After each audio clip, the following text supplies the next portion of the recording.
Hi guys, कैसे हैं आप सब। आशा करती हूँ अच्छे होंगे। हम पढ़ेंगे हिंदी और हिंदी में हमारा टॉपिक है हिंदी भाषा का विकास। हिंदी भाषा का विकास।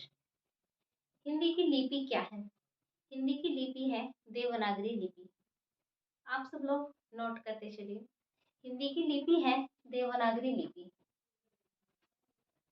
और हिंदी की आदि जननी किसको कहा जाता है। देखिए, हिंदी की आदि जननी किसको कहा जाता है। हिंदी की आदि जननी संस्कृत को कहा जाता है। हिंदी की आदि जननी संस्कृत को कहा जाता है। अब समझो पहले, बाकी जिसको उतारना है वो यहाँ से उतार सकता है। हिंदी की आदि जननी संस्कृत है। संस्कृत को दो भागों में बांटा गया है। संस्कृत को दो भागों में बांटा गया है, वैदिक संस्कृत और लौकिक संस्कृत। वैदिक संस्कृत का टाइम पीरियड है 1500 ईसा पूर्व से लेके 1000 ईसा पूर्व और लौकिक संस्कृत का है 1500 ईसा पूर्व से लेके 500 ईसा पूर्व। वैदिक संस्कृत में वेदों की रचना हुई है।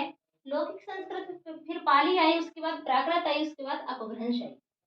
पाली का टाइम पीरियड 500 ईसा पूर्व से 1 ईसा पूर्व और प्राकृत का 1 से 500 ईसा पूर्व और अपभ्रंश का 500 से 1000 ईसा पूर्व। इसके बाद आती है अपनी हिंदी। लेकिन अपभ्रंश यही खत्म नहीं होता है। अपभ्रंश को भी 6 भागों में बांटा गया है। अपभ्रंश को भी 6 भागों में बांटा गया है। अब कौन कौन से वो 6 भाग हैं जिनको अपभ्रंश को बांटा गया है। Number 1 Shauraseni, number 2 Paishachi, number 3 प्रांचल, number 4 Maharashtra, number 5 Magadhi, number 6 Ardhamagadhi.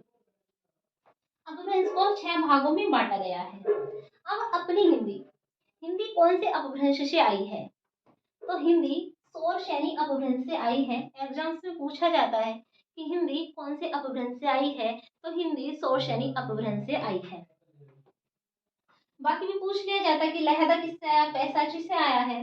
तो सोरशैनी अपभ्रंश के अंदर पश्चिमी हिंदी, गुजराती, पहाड़ी, राजस्थानी और पैसाची अपभ्रंश के अंदर लहदा, पंजाबी और प्रांचल के अंदर सिंधी और महाराष्ट्रीय अपभ्रंश के अंदर मराठी, मागधी अपभ्रंश के अंदर बिहारी, बांग्ला, उड़िया, असमिया और अर्धमागधी अपभ्रंश के अंदर पूर्वी हिंदी। हमारी हिंदी सोरशैनी अपभ्रंश से आई है, याद रखिएगा। अब इनको हम क्यों पढ़ते हैं, क्योंकि एग्जाम में पूछे जाते हैं। इनको किसी को उठा के पूछ लेता है वो। अब चलते हैं आगे कि हिंदी की उपभाषा। हिंदी की उपभाषा है 5। हिंदी की उपभाषा है 5, बोली है 18, लेकिन कहीं कहीं 17 भी दिया होता है। हिंदी की उपभाषा है 5, बोली है 18। तो हिंदी की उपभाषा कौन कौन सी है। तो पश्चिमी हिंदी, पूर्वी हिंदी, राजस्थानी, पहाड़ी, बिहारी, ये क्या है, ये उपभाषा है। Number 1, number 2, number 3, number 4, number 5, ये क्या है, ये उपभाषा है। ये ही उपभाषा क्यों है। यहाँ पर पश्चिमी हिंदी है, राजस्थानी है, इधर गुजराती भी है लेकिन इधर नहीं है, बाकी ये भी तो है। ये उपभाषा, ये 5 ही उपभाषा क्यों बनी, ये 5 ही उपभाषा क्यों बनी, जानना चाहोगे। चलो बता देते हैं कि जिस भाषा का विकास हो गया, जिस भाषा का विकास हो गया वह उपभाषा बन गई, और जिसका विकास नहीं हुआ वो वही वही रह गई। तो जिसका विकास होगा वही तो आगे बढ़ेगा, जिसका नहीं होगा वो वही रहेगा। तो यही उपभाषा का चक्कर है कि जिसका विकास हुआ वह उपभाषा बन गई। उपभाषाओं के अंतर्गत भी बोलियां हैं, और जिसका विकास नहीं हुआ वो वहीं की वही रह गई। तो अब समझ गए कि उपभाषा कैसे बनी। ठीक। पश्चिमी हिंदी के अंदर आती है खड़ी बोली, ब्रजभाषा, हरियाणवी, बुंदेली, कन्नौजी। और पूर्वी हिंदी के अंदर आती है अवधी, बघेली, छत्तीसगढ़ी। इनको ध्यान से सुनना क्योंकि ये एग्जाम में अधिकतर पूछी जाती है। राजस्थानी के अंदर आती है मारवाड़, जयपुरी, मेवाती, मालवी। और पहाड़ी के अंतर्गत आती है गढ़वाली, कुमायूनी, नेपाली। और बिहारी के अंदर आती है भोजपुरी, मगही, मैथिली। अब रिपीट करते हैं, पहले समझते हैं एक बार और उसके बाद रिपीट करते हैं। ये संस्कृत क्या है, ये हिंदी की नींव है, ये हिंदी की जड़ है। अगर इसे देखा जाए तो एक प्रकार की पेड़ की संरचना करती है। कि संस्कृत नींव है। उसके बाद संस्कृत को दो भागों में बांटा, लौकिक और वैदिक। उसके बाद पाली, उसके बाद प्राकृत में गए, उसके बाद अपभ्रंश में, और तब जाके ये इसकी फुल के हुई। अगर हम इसे पूर्वी हिंदी को इधर यहाँ लिख दें, इसको उठा के यहाँ लिख दें, इनको उठा के इधर लिख दें, अब फिर यहाँ पे यही तीन करके इस तरीके से लिख दें, तो ये एक पेड़ की तरह बन जाता है। तो पश्चिमी हिंदी के अंतर्गत खड़ी बोली, ब्रजभाषा, हरियाणवी, बुंदेली, कन्नौजी। लेकिन ऐसे याद नहीं होता है। ऐसे हम याद करते हैं तो हम भूल जाते हैं। तो हम इनको याद करेंगे ट्रिक के माध्यम से। तो मैं ट्रिक बोलूंगी और आप ध्यान से सुनना, बाकी आप लिख भी सकते हो। देखिए कि पश्चिम से चली है खड़ी बोली बनी है, पश्चिम से चली है खड़ी बोली बनी है, ब्रज में नची है। पश्चिम से चली है खड़ी बोली बनी है, ब्रज में नची है, हरियाणा में पली है। ब्रज में नची है, हरियाणा में पली है, बुंदेली में लड़ी है, बुंदेली में लड़ी है, कन्नौजी में सजी है, बुंदेली में लड़ी है, कन्नौजी में सजी है।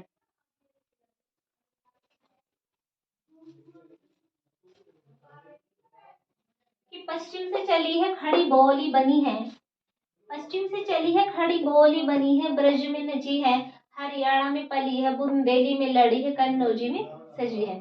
तो ये थी पश्चिम हिंदी की ट्रिक, पश्चिम हिंदी की बोलियों की ट्रिक। तो लगता है याद कर लोगे आप लोग। अब पूर्वी हिंदी की क्या है कि अवध बघेली 36 मानो, कि अवध बघेली 36 मानो, पूरब की भाषा है जानो। अवध बघेली 36 मानो, पूरब की भाषा है जानो। सिंपल से तो ठीक है, नहीं लिखोगे, लिखो तुम्हारी रिपीट करो कि अवध बघेली 36 मानो, अवध बघेली 36 मानो, पूरब की भाषा है जानो। ठीक। अच्छा, राजस्थान पर आते हैं कि हमारा प्यारा राजस्थान, देखते चलिएगा इधर कि हमारा प्यारा राजस्थान, पश्चिम में मारवाड़, कि हमारा प्यारा राजस्थान, पश्चिम में मारवाड़, पूरब में जयपुर को जान। पश्चिम में मारवाड़, पूरब में जयपुर को जान, उत्तर को बातीमान, उत्तर को मेवाती मान, दक्षिण को मालवी मान, उत्तर को मेवाती मान, दक्षिण को मालवी मान। कि हमारा प्यारा राजस्थान, कि हमारा प्यारा राजस्थान, हमारा प्यारा राजस्थान, पश्चिम में मारवाड़, पश्चिम में मारवाड़, पूरब में जयपुर को जान। पश्चिम में मारवाड़, पूरब में जयपुर को जान, उत्तर को मेवाती मान, उत्तर को मेवाती मान, उत्तर को मेवाती मान, दक्षिण को मालवी मान, दक्षिण को मालवी मान, उत्तर को मेवाती मान, दक्षिण को मालवी मान। ये थी हमारी राजस्थान की ट्रिक कि हमारा प्यारा राजस्थान। ठीक है, याद रहेगा पक्का। अब आते हैं पहाड़ी, कि पहाड़ी, पहाड़ी इलाके में, अब आता है पहाड़ी, कि पहाड़ी इलाके में गढ़वाली नेपाली ने, कि पहाड़ी इलाके में गढ़वाली नेपाली ने बहुत कमाई की, कमाई से कमाई नहीं बनेगा, कि पहाड़ी इलाके में गढ़वाली नेपाली ने बहुत कमाई की। अब रह जाती है बिहारी हिंदी, या तो इसे ऐसे याद कर लो, भोजपुरी, मगही, मैथिली, इसे ऐसे याद कर लो, या फिर चलो देखते हैं इसकी कि बिहार के, कि बिहार के भोजपुर में, कि बिहार के भोजपुर में, देखते हैं कि बिहार के भोजपुर में, बिहार के भोजपुर में मेथा बहुत महंगी है। क्या समझे कि बिहार के भोजपुर में, बिहार के भोजपुर में मेथा बहुत महंगी है। अच्छा हो गया, तो लिखा आप लोगों ने, ओके। जिसका नहीं लिखा है वो पूछ सकता है। ओके, तो so guys, thank you. Trick आपको अच्छी लगी होगी, अगर समझ में ना आई हो तो आप दोबारा भी देख सकते हैं, तो उनको इस तरीके से याद करने की कोशिश कर सकते हैं। Thank you.